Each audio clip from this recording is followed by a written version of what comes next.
어머니 뭐 하시는 거예요? 뒷감당 되시겠어요? 그날 이후 집 안 공기가 완전히 달라졌습니다. 손주에게 했던 단 한마디 말이 이렇게 큰 파문을 일으킬 줄은요. 누가 봐도 사소한 일인데 그 일을 계기로 숨이 막혔습니다. 며느리의 속내, 아들의 침묵. 사람들은 말하죠. 나이 들면 그냥 참고 사는 게 편하다고. 과연 자식들을 위해서 무조건 참아주는 게 옳은 일일까요? 이 가족에는 무슨 일이 일어난 걸까요? 사연 시작 전에 구독, 좋아요와 알람 설정을 눌러주시면 큰 복이 찾아올 거예요. 안녕하세요. 김정래라고 합니다. 올해로 65이에요. 남편을 하늘나라로 보내드린 지 벌써 3년째네요. 그래도 아들 준호와 며느리 은지, 그리고 6살 손주 민재가 있어서 하루하루가 감사해요. 새벽 5시가 되면 자연스럽게 눈이 떠져요. 창밖으로 스며드는 희미한 빛을 바라보며 오늘도 또 하루가 시작되는구나 생각하죠. 아침 공기가 차가워질수록 몸도 예전 같지 않다는 걸 느끼지만 그래도 마음만은 여전히 젊어요. 거실로 나가면 가장 먼저 눈에 들어오는 건 벽에 걸린 가족 사진이에요. 작년 추석에 찍은 사진인데 민재가 활짝 웃고 있는 모습이 참 예뻐요. 그 웃음을 보고 있으면 가슴이 따뜻해져요. 일주일에 3번, 화요일과 목요일 그리고 토요일에는 꼭 아들 집에 가요. 준호와 은지가 모두 직장에 다니거든요. 그래서 민재를 돌봐줘야 하죠. 어머니가 와주셔서 정말 고마워요. 은지가 처음에는 이렇게 말했어요. 정말 고마워하는 표정이었거든요. 그런데 요즘은 좀 달라졌어요.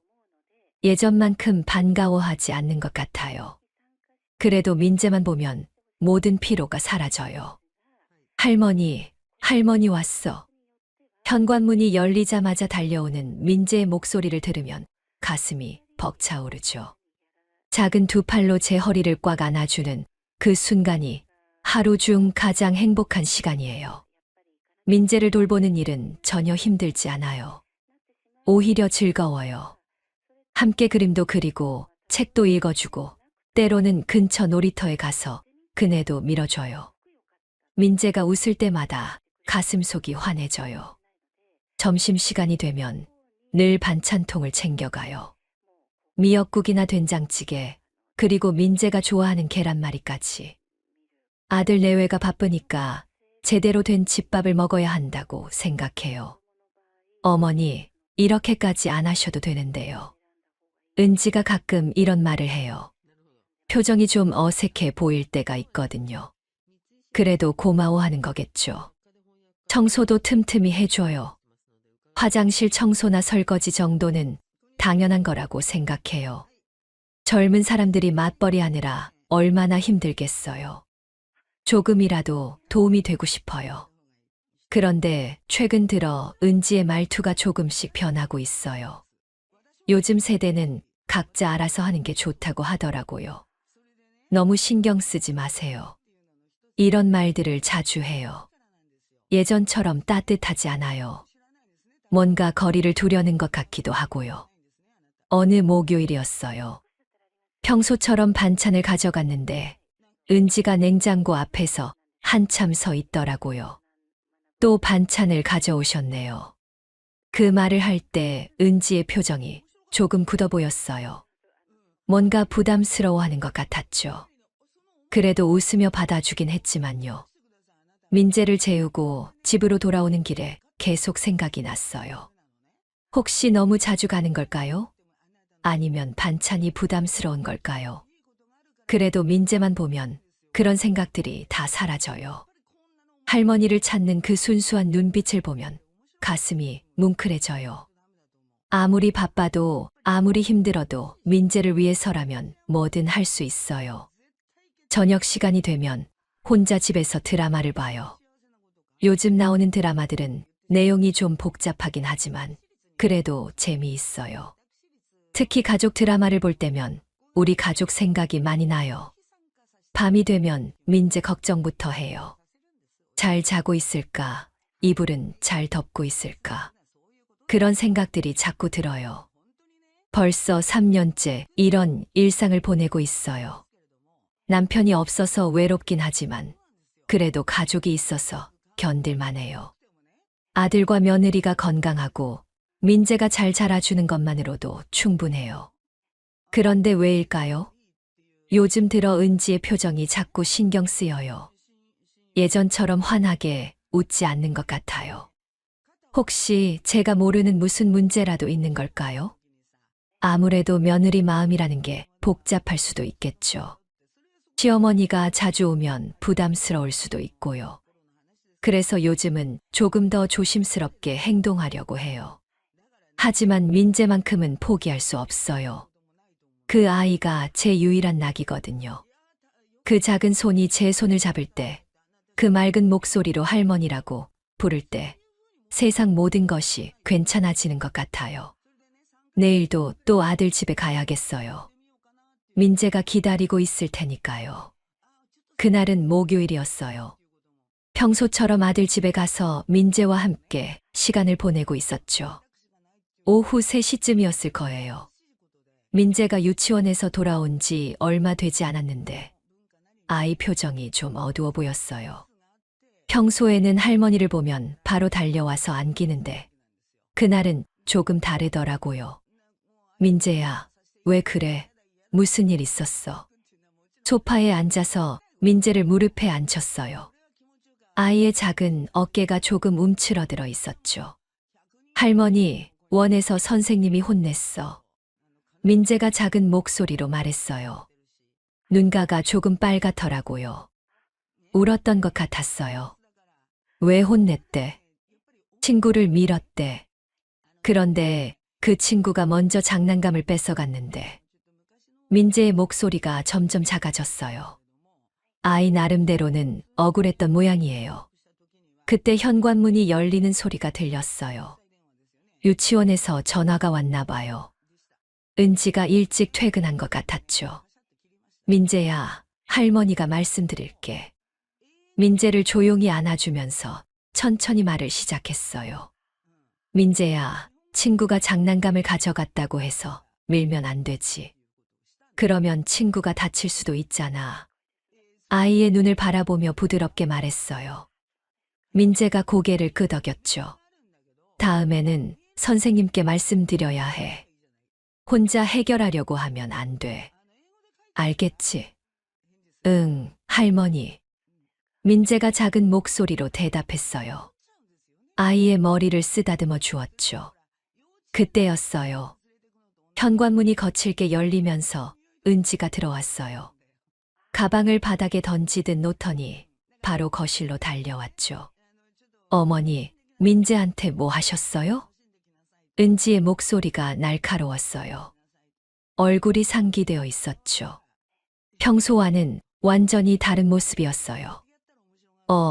그냥 유치원에서 있었던 일 때문에 조금 얘기했는데 갑작스러운 은지의 반응에 당황했어요. 무슨 일인지 도무지 이해가 안 됐죠. 애한테 손대셨어요? 은지가 민재 쪽으로 다가와서 아이를 자기 쪽으로 끌어당겼어요. 마치 제가 민재에게 무슨 나쁜 일을 한 것처럼 행동하더라고요. 아니야, 그냥 말로만 했어. 친구를 밀면 안 된다고 얘기해 줬을 뿐이야. 정말 억울했어요. 민재를 때린 것도 아니고 그냥 조용히 타일렀을 뿐인데 왜 이런 반응을 보이는지 이해할 수 없었죠. 은지의 표정이 더욱 차갑게 변했어요. 민재를 꽉 끌어안으면서 저를 바라보는 눈빛이 서늘했죠. 어머니, 저희 훈육 방식에 간섭하지 말아주세요. 그 말을 들었을 때 가슴이 철렁했어요. 훈육 방식의 간섭이라니요. 손주가 잘못했을 때 할머니가 조용히 얘기해 주는 것도 간섭이라는 건가요? 은지야, 그게 무슨 말이야? 할머니가 손주한테 조금 얘기해 주는 게 뭐가 잘못됐다고. 목소리가 조금 떨렸어요. 이런 상황이 처음이라 어떻게 반응해야 할지 몰랐거든요. 그때 현관문이 또 열렸어요. 준호가 퇴근한 모양이에요. 거실로 들어오다가 분위기가 이상한 걸 눈치챘나 봐요. 무슨 일이야? 준호가 조심스럽게 물어봤어요. 은지가 바로 대답했죠. 어머니가 민재를 혼내셨어요. 유치원에서 연락 왔다고 해서 급하게 왔는데. 엄마, 뭐 하셨어요? 준호가 저를 바라보는 눈빛도 조금 달랐어요. 마치 제가 잘못한 것처럼 느껴졌죠. 준호야, 정말 말로만 했어. 친구를 밀면 안 된다고 조용히 얘기해 줬을 뿐이야. 가슴이 답답해졌어요. 아들마저 저를 의심하는 것 같았거든요. 준호가 은지와 제 사이에서 어색하게 서 있었어요.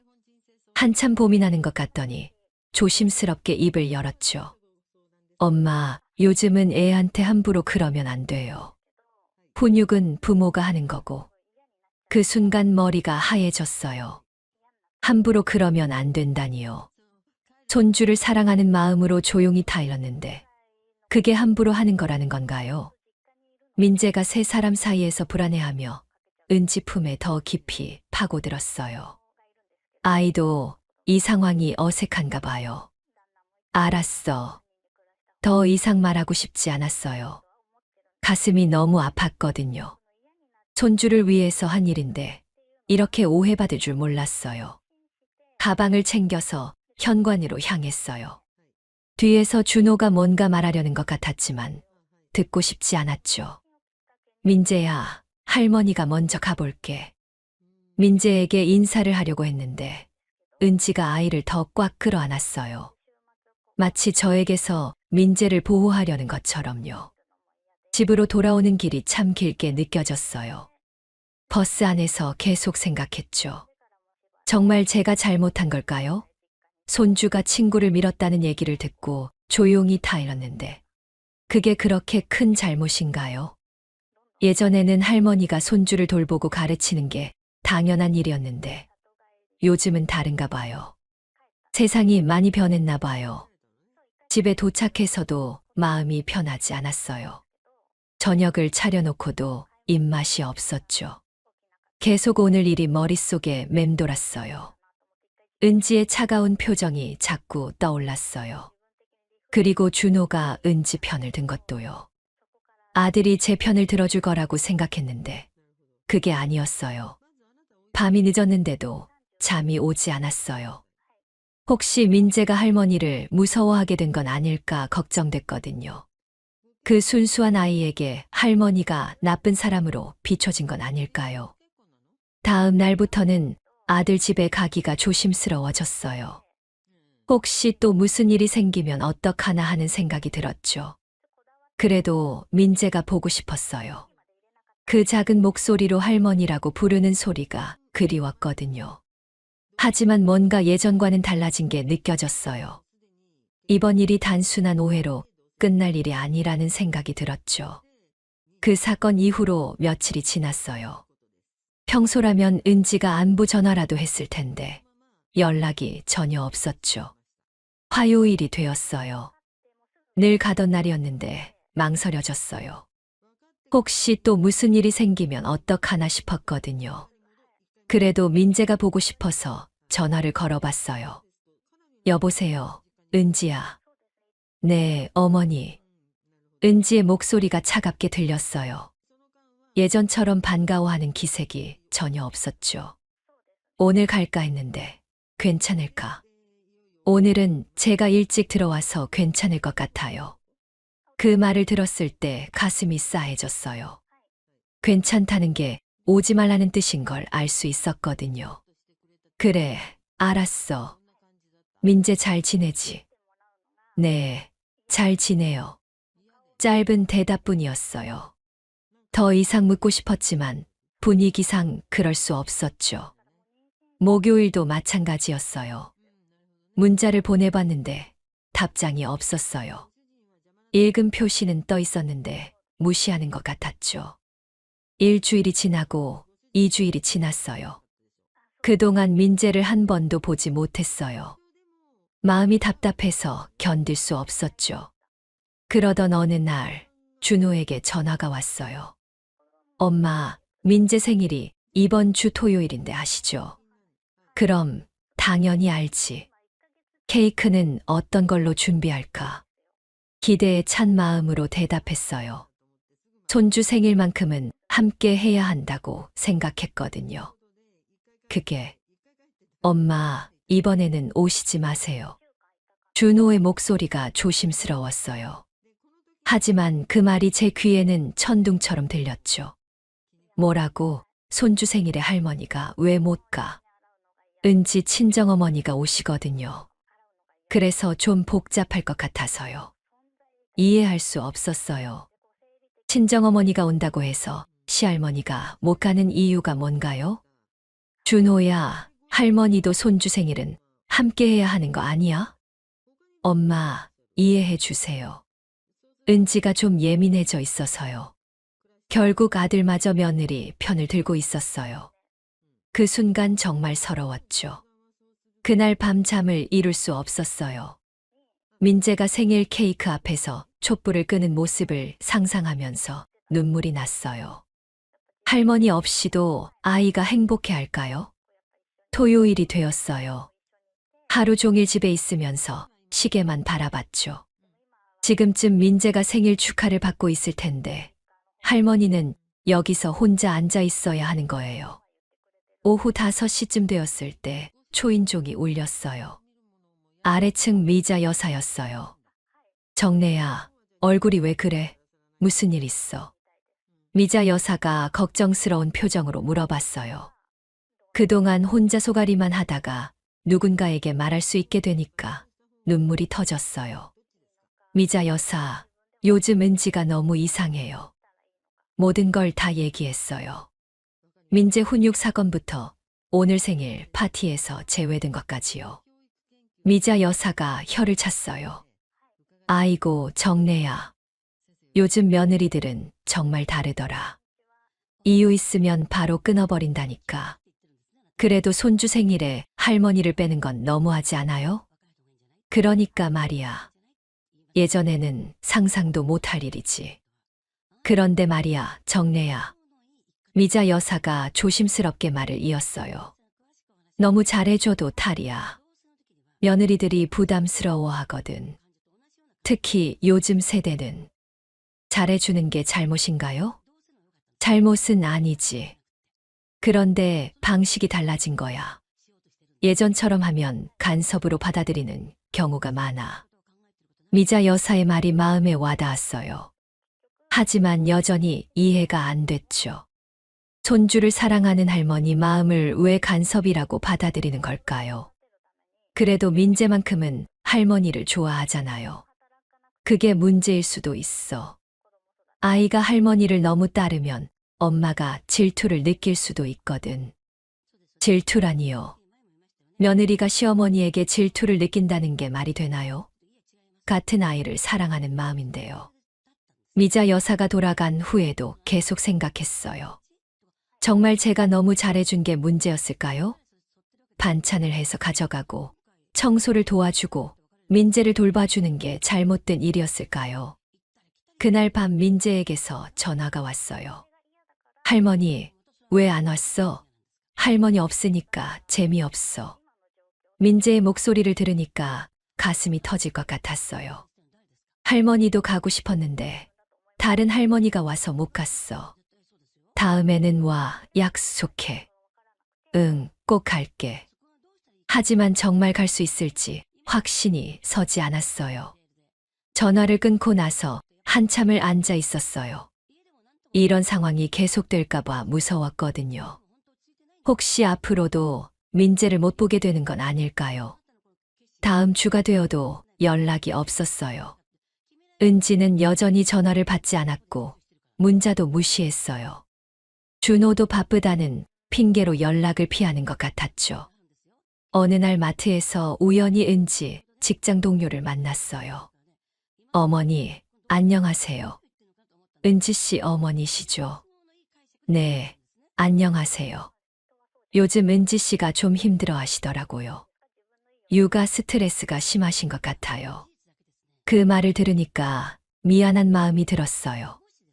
혹시 제가 도와주려고 한 일들이 오히려 은지에게 스트레스를 준 건 아닐까요? 집으로 돌아오는 길에 계속 생각했어요. 정말 이해할 수 없었어요. 시어머니가 도와주는 게 왜 스트레스가 되는 걸까요? 요즘 세대는 정말 다른가 봐요.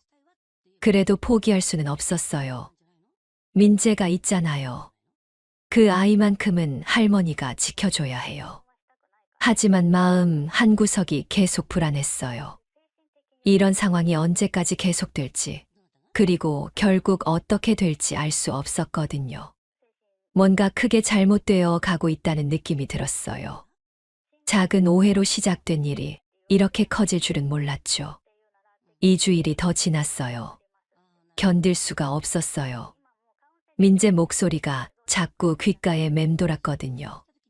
그날은 금요일이었어요. 평소라면 주말 반찬을 준비해서 가져다 드릴 시간이었죠. 미역국과 멸치볶음, 그리고 민재가 좋아하는 달걀찜까지 정성스럽게 만들었어요. 반찬통을 들고 아들 집 앞에 섰어요. 인터폰을 누르기 전에 한참 망설였죠. 혹시 또 냉대를 받으면 어떡하나 싶었거든요. 그래도 용기를 내서 버튼을 눌렀어요. 누구세요? 은지의 목소리였어요. 예전보다 더 차갑게 들렸죠. 은지야, 어머니야. 반찬 좀 가져왔어. 한참 동안 대답이 없었어요. 그러다가 문이 열렸죠. 은지가 나왔는데 표정이 정말 싸늘했어요. 평소 입고 다니던 편안한 옷 대신 정장을 입고 있었어요. 마치 저를 손님 대하듯 격식을 차린 모습이었죠. 어머니, 왜 오셨어요? 인사도 없이 바로 이런 말을 하더라고요. 가슴이 철렁했어요. 반찬 좀 해왔어. 집에서 혼자 먹기 아까워서. 반찬통을 내밀었는데 은지가 받지 않았어요. 팔짱을 끼고 서 있기만 했죠. 이제 이런 거 안 받아요. 그 말이 귀를 때렸어요. 이런 거라니요. 며느리를 위해 정성껏 만든 음식을 이런 거라고 표현하다니요. 은지야, 그게 무슨 말이야? 음식도 우리끼리 해서 먹어요. 더 이상 가져오지 마세요. 은지의 목소리에 짜증이 묻어 있었어요. 마치 제가 귀찮은 존재라는 듯이 말하더라고요. 그래도 가족인데 반찬 하나 해다 주는 게 뭐가 잘못됐다고. 목소리가 떨렸어요. 이런 대우를 받을 줄 몰랐거든요. 그때 준호가 나타났어요. 은지 뒤에서 조심스럽게 고개를 내밀더니 저를 봤죠. 엄마, 왜 오셨어요? 아들마저 왜 왔냐고 묻는 거예요. 예전에는 어머니라고 반갑게 맞아줬는데 이제는 부담스러워하는 기색이 역력했어요.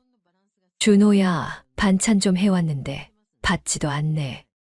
엄마, 이제 자주 오지 말아요. 그 순간 머리가 하얘졌어요. 자주 오지 말라니요. 아들이 어머니에게 할 수 있는 말인가요? 은지가 스트레스 받잖아요. 좀 이해해 주세요. 스트레스요. 시어머니가 며느리에게 스트레스를 주는 존재라는 거네요.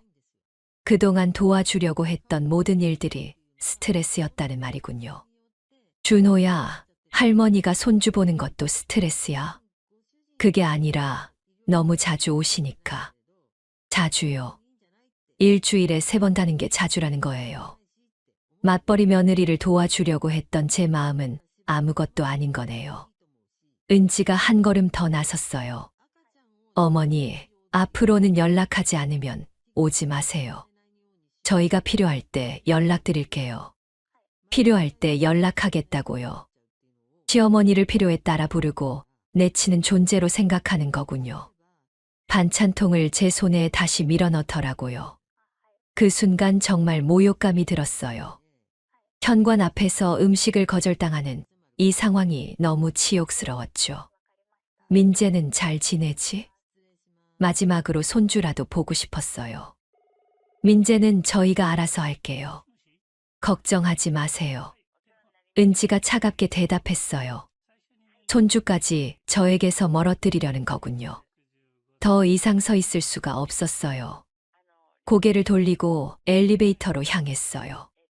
뒤에서 현관문이 닫히는 소리가 들렸죠. 엘리베이터 안에서 눈물이 터졌어요. 이런 모욕을 당할 줄 몰랐거든요. 며느리를 위해, 손주를 위해 했던 모든 일들이 부담이었다니요. 집에 돌아와서 반찬통을 식탁에 놓고 한참을 멍하니 앉아 있었어요. 정성껏 만든 음식들이 그대로 있는 게 너무 슬퍼 보였죠. 그날 저녁 미자 여사가 찾아왔어요. 정래야, 얼굴이 왜 그래? 또 무슨 일 있었어? 모든 걸 다 얘기했어요. 현관에서 반찬을 거절당한 것부터 아들이 오지 말라고 한 것까지요. 미자 여사가 혀를 차며 고개를 저었어요. 아이고, 정래야. 이젠 정말 선을 넘었네. 미자 여사, 어떻게 해야 할까요? 이젠 너무 참지 마라. 냉정하게 거리를 둬야 해. 거리를 두라니요. 손주가 있는데 어떻게 거리를 둘 수 있나요? 민재 때문에 그럴 수가 없어요. 정래야, 민재도 중요하지만 내 자존심도 중요해. 이렇게 당하고만 있으면 안 돼. 미자 여사의 말이 가슴에 와닿았어요. 정말 제 자존심은 어디로 간 걸까요? 며느리가 필요할 때만 연락하겠다고 했으니까 진짜 그때까지 기다려봐. 절대 먼저 연락하지 말고. 그럼 민재는 언제 봐요? 민재가 할머니를 그리워하면 연락 올 거야. 그때까지 참아. 쉽지 않은 조언이었어요. 하지만 다른 방법이 없어 보였죠. 미자 여사가 돌아간 후에도 계속 생각했어요. 정말 이대로 기다려야 하는 걸까요? 아니면 계속 참고 낮은 자세로 있어야 하는 걸까요? 그날 밤 잠들기 전에 결심했어요. 이제 더 이상 먼저 연락하지 않겠다고요. 정말 필요할 때 연락한다면 그때까지 기다리겠다고요. 하지만 마음 한편으론 무서웠어요. 정말 연락이 올까요? 아니면 이대로 영영 멀어지게 되는 걸까요? 민재 얼굴이 자꾸 떠올랐어요. 할머니를 찾는 그 맑은 목소리가 그리웠죠. 하지만 이제 당분간은 참고 기다려야 하는 것 같았어요. 이런 상황이 될 줄 알았다면 처음부터 거리를 뒀을 텐데 이제 와서 후회해도 소용없었죠. 그 일이 있고 나서 일주일이 지났어요. 평소라면 벌써 두세 번은 아들 집에 갔을 시간이었죠. 하지만 가지 않았어요. 처음에는 정말 힘들었어요. 손가락이 저절로 준호 번호를 누를 뻔했거든요. 민재가 보고 싶어서 미칠 것 같았어요. 하지만 참았어요. 미자 여사 말대로 정말 필요할 때까지 기다리기로 했거든요. 휴대폰을 아예 서랍 깊숙이 넣어두었어요. 자꾸 들여다보면 연락하고 싶어질까 봐서요. 하루에 한 번씩만 확인했죠. 일주일째 되는 날 문자 하나가 와 있었어요. 은지에게서였어요. 마음이 두근거렸어요. 혹시 사과하는 내용일까 봐서요. 하지만 아니었어요. 민재 감기 걸렸는데 병원비 좀 보내주세요. 그게 전부였어요. 안부 인사도 미안하다는 말도 없었죠. 그냥 돈 달라는 얘기만요. 예전 같았으면 바로 송금했을 거예요. 손주가 아프다는데 어떻게 안 도와줄 수 있겠어요? 하지만 이번에는 달랐어요. 문자를 읽고도 답장하지 않았어요. 필요할 때만 연락하겠다고 했으니까 정말 필요한 일인지 지켜보기로 했거든요. 이틀 후에 또 문자가 왔어요. 어머니, 확인 안 하셨어요? 민재 병원비 급해요. 이번에도 답장하지 않았어요. 가슴은 아팠지만요. 그 다음 주부터는 연락이 아예 오지 않았어요. 아마 다른 방법으로 해결했나 봐요. 한 달이 지났어요. 그동안 제 생활도 많이 바뀌었죠. 미자 여사가 복지관 봉사를 같이 하자고 제안했어요. 정래야, 집에서 혼자 있으면 자꾸 생각만 하게 돼. 밖에 나가서 다른 사람들도 만나고 좋은 일도 해보자. 처음에는 망설였어요. 손주 생각에 다른 일에 집중할 수 있을지 확신이 안 섰거든요. 하지만 가보니까 생각보다 좋았어요. 저보다 더 어려운 처지에 있는 어르신들을 만나게 되었거든요. 혼자 사시는 80대 할머니들, 자식들이 연락도 안 하는 할아버지들. 그분들 얘기를 들으니까 제 상황이 그렇게 나쁘지만은 않다는 생각이 들었어요. 복지관에서 하는 일은 주로 식사 준비였어요. 혼자 사시는 어르신들을 위한 무료 급식이었죠.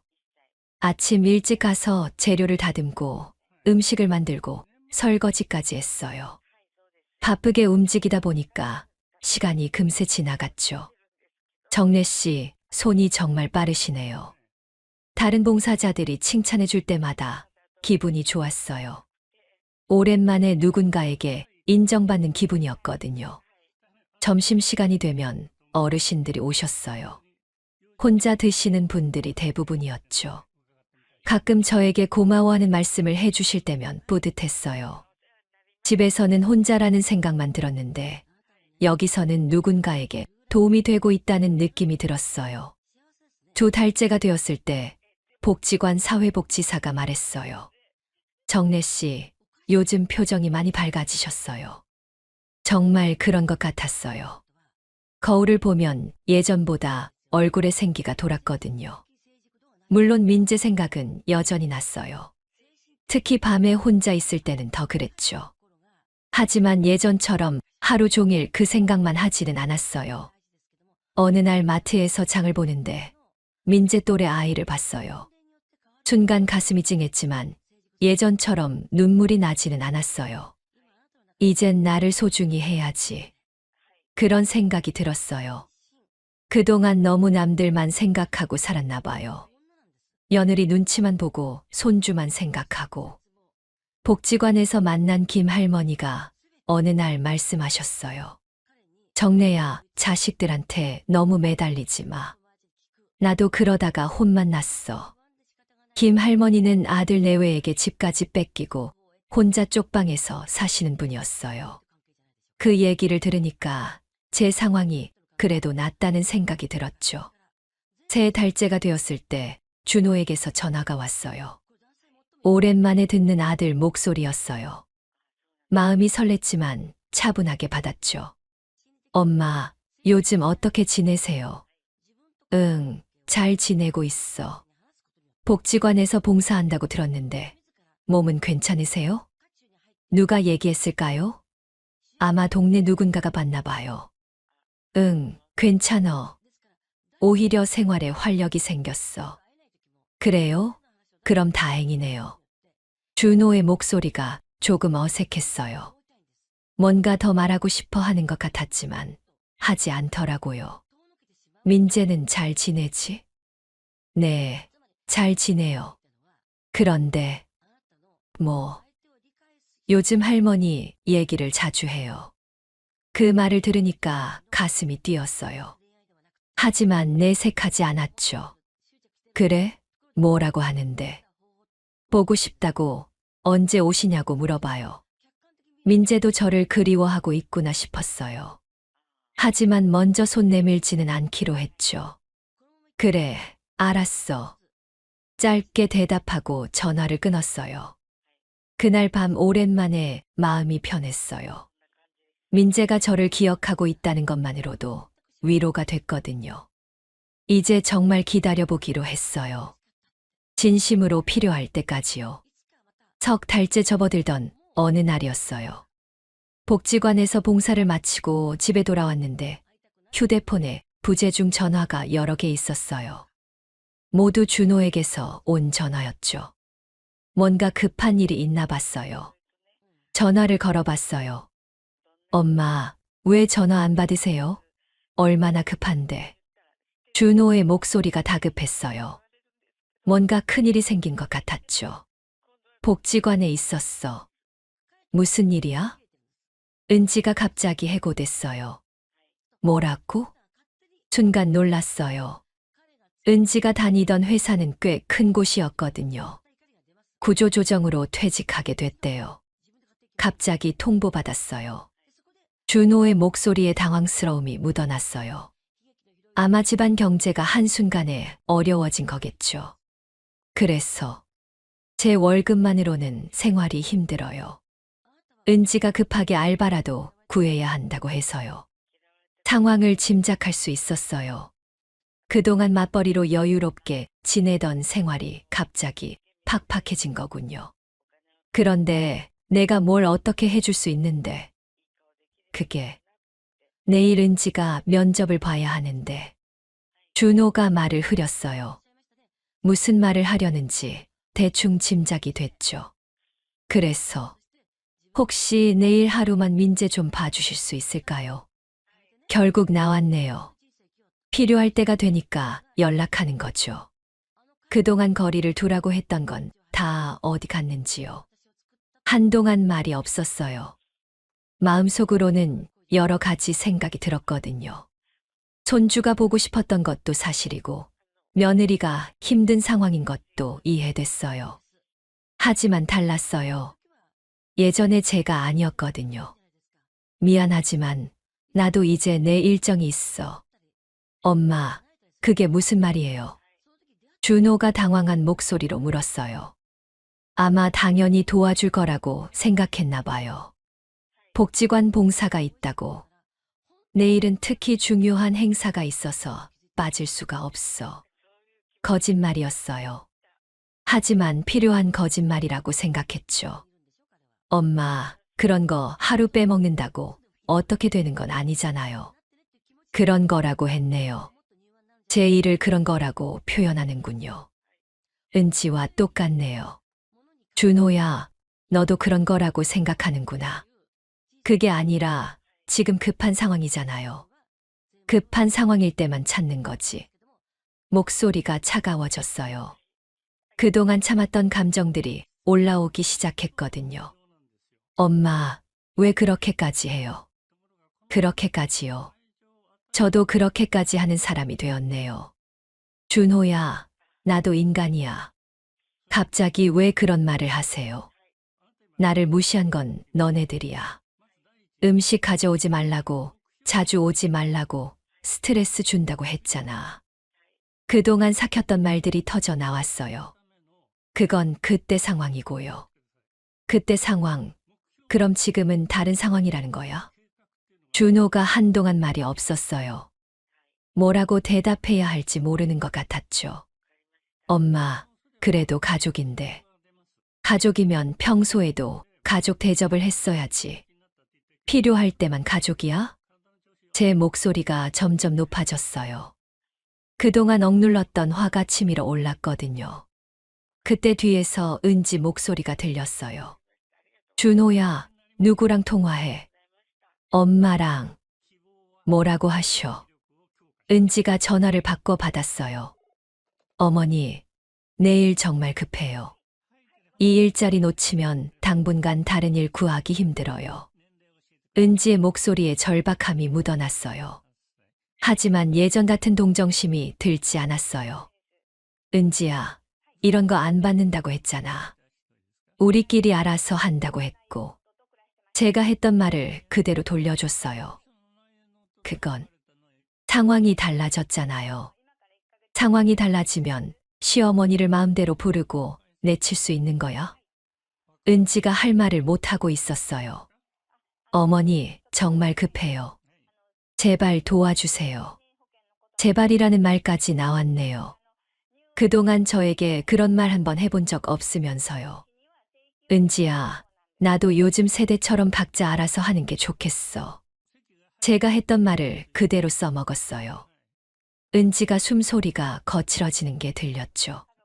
다른 방법을 찾아봐. 친정어머니한테라도 부탁하든지. 친정어머니는 지방에 계셔서 못 도와요. 그건 내가 상관할 일이 아니지. 차갑게 말했어요. 예전에 저라면 상상도 못했을 말이었죠. 전화 너머로 은지가 한숨 쉬는 소리가 들렸어요. 어머니, 정말 이러실 거예요. 너도 정말 그렇게 했잖아. 더 이상 할 말이 없었나 봐요. 은지가 전화를 끊었어요. 전화를 끊고 나서 가슴이 두근거렸어요. 처음으로 아들 내외에게 단호하게 말한 거였거든요. 조금 후회되기도 했어요. 혹시 너무 심하게 한 건 아닐까 싶었죠. 특히 민재 생각이 나니까 마음이 아팠어요. 하지만 이번만큼은 물러서면 안 된다는 생각이 들었어요. 지금 물러서면 또다시 예전처럼 될 것 같았거든요. 저녁에 미자 여사가 찾아왔어요. 정래야, 오늘 기분이 좋아 보이네. 무슨 좋은 일 있었어? 모든 걸 얘기했어요. 아들 내외가 도움을 요청했지만 거절했다고요. 잘했어. 정말 잘했어. 미자 여사가 손뼉을 치며 좋아했어요. 그래도 손주 생각하면 좀 미안해요. 미안해할 거 없어. 이제야 제대로 된 거야. 미자 여사의 말을 듣고 나니까 마음이 조금 편해졌어요. 그날 밤 잠들기 전에 생각했어요. 내일 은지가 면접을 어떻게 볼지, 민재는 누가 돌볼지. 하지만 더 이상 제 문제가 아니라는 생각이 들었어요. 필요할 때만 연락하겠다고 한 건 그들이었거든요. 이제 정말 그들이 얼마나 절실하게 필요로 하는지 지켜보기로 했어요. 일주일이 지났어요. 그동안 아들 내외에게서 연락이 없었죠. 아마 다른 방법을 찾았나 봤어요. 그런데 열흘째 되는 날 오후 인터폰이 울렸어요. 어머니, 은지예요. 잠깐 올라가도 될까요? 오랜만에 듣는 은지 목소리였어요. 그런데 톤이 많이 달라져 있었죠. 예전처럼 차갑지 않았어요. 올라와. 짧게 대답했어요. 뭔 일로 왔는지 궁금했거든요. 현관문이 열리고 은지가 들어왔어요. 얼굴이 많이 수척해져 있었죠. 화장기도 없고 옷차림도 평소보다 초라해 보였어요. 어서 앉아. 거실 소파를 가리켰어요. 은지가 조심스럽게 앉았죠. 한동안 말이 없었어요. 은지가 계속 손을 만지작거리면서 뭔가 말하려다가 망설이고 있었거든요. 무슨 일로 왔어? 제가 먼저 물어봤어요. 어머니, 솔직하게 말씀드릴게요. 은지의 목소리가 떨렸어요. 그동안 너무 힘들었어요. 일자리도 구하기 어렵고 생활비도 부족하고 상황이 많이 어려워진 모양이네요. 그래서 온 거군요. 그래서 내가 뭘 어떻게 해달라는 거야? 혹시 생활비 좀 도와주실 수 있을까요? 결국 나왔네요. 그동안 도움 필요 없다고 간섭하지 말라고 했던 분이 이제 와서 도움을 달라고 하시네요. 은지야, 도움 필요 없다더니 이젠 도움을 구하네? 제 말에 은지의 얼굴이 빨갛게 달아올랐어요. 할 말이 없는 모양이었죠. 어머니, 그때는 제가 너무 예민했어요. 죄송해요. 이제 와서 사과를 하네요. 진작에 이럴 거면 왜 그랬을까요? 예민했다고. 그게 예민한 거였어. 정말 죄송해요.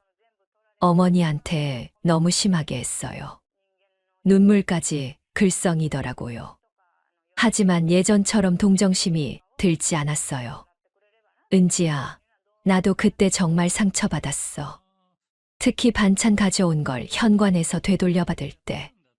어머니, 그때 나한테 뭐라고 했는지 기억해. 이런 거 안 받는다고, 간섭하지 말라고. 은지가 고개를 푹 숙였어요. 혹시 어머니가 저축해 두신 돈이 있으시면 조금만 빌려주세요.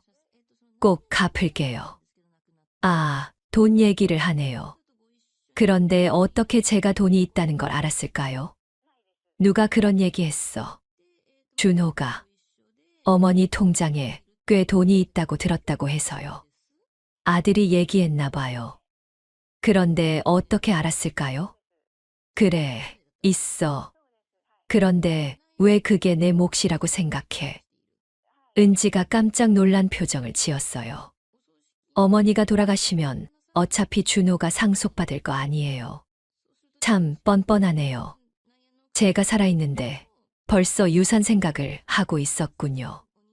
은지야, 내 돈을 내가 어떻게 쓰든 그건 내 마음이야. 그래도 가족이잖아요.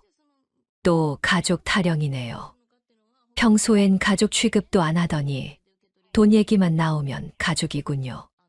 가족이면 평소에 가족답게 했어야지. 그때 현관문이 열리면서 준호가 들어왔어요. 퇴근 시간이었나 봐요. 엄마, 은지 왔었구나. 준호가 상황을 파악하고는 조심스럽게 다가왔어요. 엄마, 정말 힘든 상황이에요. 조금만 도와주세요. 아들마저 구걸하는 모습이 되었네요. 준호야, 너도 그때 뭐라고 했는지 기억하지? 자주 오지 말라고, 스트레스 준다고. 엄마, 그때는 저희가 잘못 생각한 거예요. 잘못 생각한 거. 그럼 지금은 제대로 생각하는 거야. 부자가 나란히 앉아서 고개를 숙이고 있었어요. 예전에는 상상도 못했던 장면이었죠. 엄마, 제발요. 민재 때문이라도. 준호가 민재를 들먹였어요. 예전 같았으면 그 말에 넘어갔을 텐데, 이제는 달랐어요. 민재는 핑계고 결국 너네들 생활비가 필요한 거지. 그게 아니라 솔직하게 말해. 준호가 한참 망설이더니 고개를 끄덕였어요. 네, 맞아요. 생활이 정말 어려워요. 이제야 솔직해지네요. 은지야, 내가 돈 있다는 거 어떻게 알았어? 임대 수익도 있으시다고 들었어요. 아, 그것까지 알고 있었구나. 남편이 남겨준 원룸 2채에서 나오는 임대료 말이군요. 그래, 맞아. 매달 임대료도 들어오고 저축도 좀 있어. 은지의 눈이 반짝였어요. 역시 돈 얘기만 나오면 달라지네요. 그런데 은지야, 이 돈은 다른 곳에 쓰기로 했어. 어디요? 나처럼 혼자 된 어른들을 위해서 복지관에 기부하기로 했거든. 은지의 얼굴이 하얘졌어요. 어머니, 그래도 가족부터 챙기셔야 하는 거 아니에요. 가족이면 평소에 가족 대접을 했어야지. 엄마, 그건 너무한 거 아니에요. 준호까지 나서서 따지네요. 너무해. 너희가 나한테 한 게 더 너무하지 않았어. 그래도 피는 물보다 진하잖아요. 피가 진하면 평소에 진하게 해야지. 돈 필요할 때만 피 타령이야? 준호가 할 말을 못하고 있었어요. 엄마, 정말 한 푼도 안 도와주실 거예요. 응, 한 푼도. 단호하게 대답했어요. 내일은행 가서 주택연금 신청할 거야. 그리고 임대 수익도 매달 복지관에 기부하기로 했어. 은지가 벌떡 일어났어요. 어머니, 그럼 저희는 어떻게 해요? 너희가 알아서 해. 각자 알아서 하는 거 좋아하잖아. 은지가 울음을 터뜨렸어요. 하지만 예전처럼 마음이 아프지 않았어요. 어머니, 제발요. 민재 때문이라도. 민재는 부모가 알아서 키워야지. 할머니 책임이 아니야. 차갑게 말했어요. 준호가 무릎을 꿇었어요. 엄마, 정말 죄송해요. 다시는 그런 식으로 안 할게요. 이제 와서 그런 소리 해봤자 소용없어. 너희가 만든 결과야. 은지가 오열하기 시작했어요. 하지만 더 이상 들어주고 싶지 않았어요. 이제 가. 더 이상 할 얘기 없어. 일어서서 현관문을 열었어요. 어머니, 가라고 했지. 준호가 울고 있는 은지를 부축해서 일으켜 세웠어요. 엄마, 정말 이럴 거예요. 응, 이럴 거야. 두 사람이 현관문을 나갔어요. 뒤에서 은지 우는 소리가 들렸지만 신경 쓰지 않았어요. 문을 닫고 거실로 돌아와서 소파에 앉았어요. 가슴이 시원했어요. 오랜만에 느끼는 해방감이었죠. 그동안 참았던 모든 것들이 한순간에 풀어진 기분이었어요. 다음 날 정말로 은행에 가서 주택연금을 신청했어요. 그리고 복지관에 가서 매달 일정 금액을 기부하겠다고 약속했어요. 이제 정말 자유로워졌어요. 아무에게도 눈치 보지 않고 제 뜻대로 살 수 있게 됐거든요. 그 일이 있고 나서 벌써 반년이 지났어요. 제 생활은 완전히 달라졌죠. 아침 6시에 일어나서 가벼운 산책부터 시작해요. 동네 공원을 한 바퀴 돌고 나면 몸도 마음도 개운해져요. 복지관 봉사는 계속하고 있어요. 처음에는 일주일에 2번이었는데 이제는 거의 매일 가요. 혼자 계신 어르신들을 위한 도시락 봉사가 주된 일이에요. 정래 씨, 요즘 정말 생기가 넘치시네요. 복지관 사회복지사가 자주 하는 말이에요. 정말 그런 것 같아요. 거울을 보면 얼굴에 활력이 돌아온 게 보이거든요. 지난달에는 새로운 도전도 했어요. 복지관에서 소개받은 여행동호회에 가입한 거예요. 처음에는 낯설 거예요. 하지만 금세 적응하실 거예요. 동호회 회장인 박 여사가 따뜻하게 맞아줬어요. 저처럼 혼자 지내는 분들이 대부분이었죠. 첫 번째 여행지는 경주였어요. 오랜만에 배낭을 메고 여행을 떠나는 기분이 새로웠어요. 불국사에서 동년배분들과 함께 사진을 찍고 맛있는 음식도 나눠 먹었죠. 그동안 잊고 살았던 즐거움이었어요. 정래 씨, 다음 달 제주도 여행도 같이 가요. 그래요, 좋아요. 망설임 없이 대답했어요. 예전 같았으면 손주 생각, 며느리 눈치 때문에 엄두도 못 냈을 일이었죠. 집에 돌아와서는 읽고 싶었던 책들을 읽어요. 도서관에서 빌린 소설책들이 쌓여 있어요.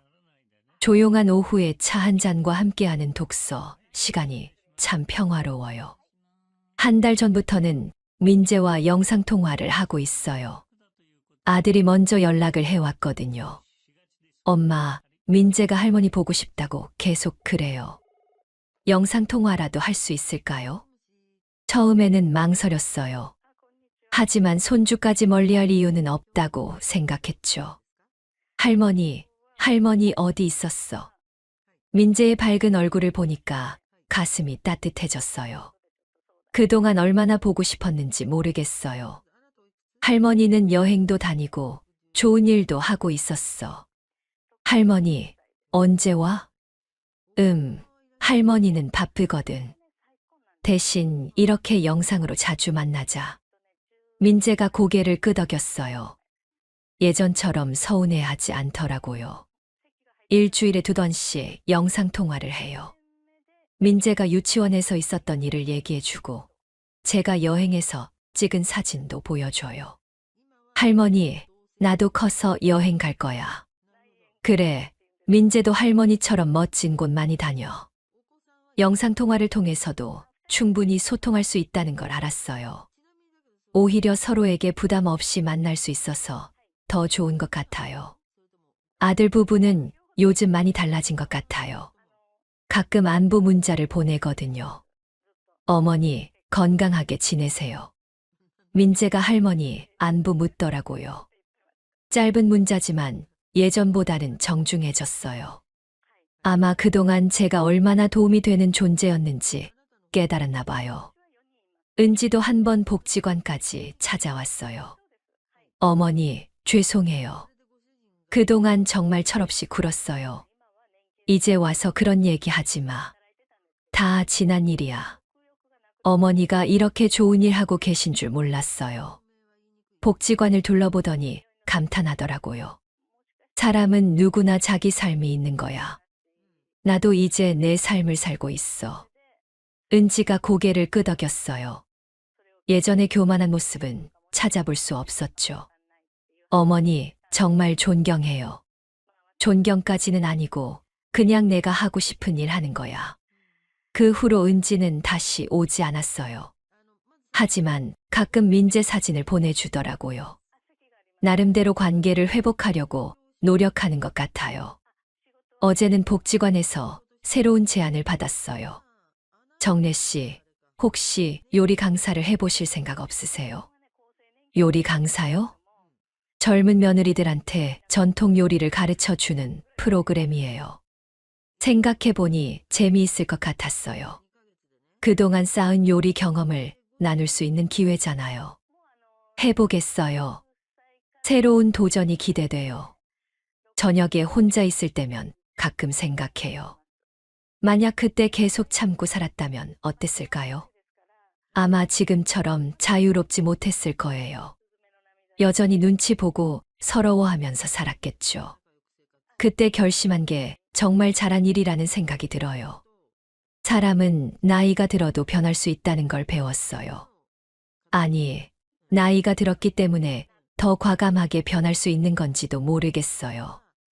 이제는 누구를 위해 사는 게 아니라 나를 위해 살아요.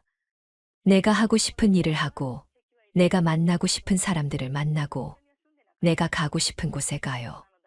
물론 가족도 소중해요. 하지만 가족이라는 이름으로 나를 희생시키지는 않을 거예요. 민재가 커서 할머니를 이해할 나이가 되면 그때 진짜 친구 같은 할머니가 되어주고 싶어요.